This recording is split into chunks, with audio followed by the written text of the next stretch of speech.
नमस्कार, मी स्नेहल चौधरी. आपण पाहत आहात LS मराठी. पाहूयात काही महत्त्वाच्या घडामोडी. शरद पवार रुबी हॉल रुग्णालयात दाखल. पवार यांना फक्त सौम्य डिहायड्रेशन आहे. त्यांना जास्त कोणताही प्रॉब्लेम नसल्याची डॉक्टरांची माहिती. त्यांची प्रकृती खूप स्थिर आहे आणि 1-2 दिवसात त्यांना डिस्चार्ज देखील देण्यात येईल, डॉक्टरांकडून स्पष्ट. राष्ट्रवादीचे नेते शरद पवारांची तब्येत बिलकुल खराब झालेली नाही. उपचार सुरू आहे. चेकअपसाठी आणला असून साहेब पूर्णपणे बरे आहेत. शरद पवार यांच्या मित्राची माहिती. मुंबई महापालिकेचा अर्थसंकल्प 25 फेब्रुवारीला केला जाणार सादर. नवनिर्वाचित स्थायी समिती अध्यक्ष प्रभाकर शिंदे, पालिका आयुक्त भूषण गगराणी अर्थसंकल्प करणार सादर. दिवंगत उपमुख्यमंत्री अजित पवार यांच्या विमान दुर्घटनेचा तपासण्याच्या मागणीसाठी बारामतीत लोणी भापकर गावाची गावबंद हाक. समस्त लोणी भापकर ग्रामस्थ यांच्या वतीने गावबंदची हाक. गावातील ग्रामस्थांचा स्वयंपूर्तीने गावबंदला पाठिंबा. नाशिक शहरात स्मार्ट सिटी प्रकल्पांतर्गत 40हून अधिक सिग्नल चौकांवर डिजिटल पोलीस प्रणाली सुरू. या प्रणालीसह 800हून अधिक सीसीटीव्ही कॅमेरे बसवले.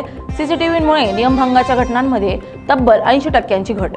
रत्नागिरीच्या राजापूर तालुक्यातील माडबन आणि विजयदुर्ग परिसरात रात्री समुद्रात स्फोटासारखा आवाज आल्यानं परिसरात भीतीचं वातावरण. समुद्रातील स्फोटाच्या आवाजाचे गूढ उकलण्यात तटरक्षक आणि पोलीस दलाला यश. खोल समुद्रातून जाणाऱ्या मोठ्या बोटीवरून सिग्नल पिस्तूलमधून फायर केल्यानं आले होते आवाज. सांगलीतील 33,000 विद्यार्थी देणार शिष्यवृत्तीची परीक्षा.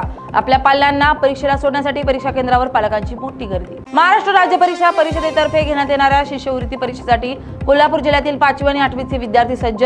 यासाठी जिल्हा प्रशासनाकडून विशेष तयारी. कोल्हापूरच्या नागदेववाडी येथे एका रात्रीत 6 घरांवर दरोडा.